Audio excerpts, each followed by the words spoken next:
Pagkaon din ito. Pagkain yan. Pag bubos na ito, buksan mo lang ito ho. Buksan mo lang, ilagyan mo noon ho.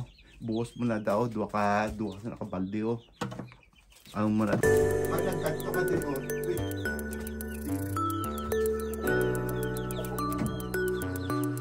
Bubos na, okay lang na. O yan ang ganyan din ho. Punuin mo rin yan. Yan lang ang gagawin ko.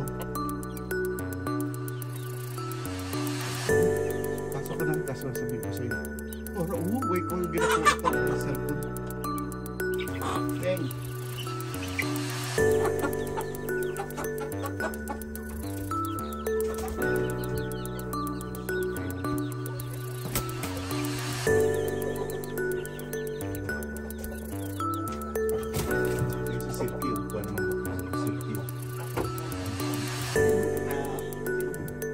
May itlog mo.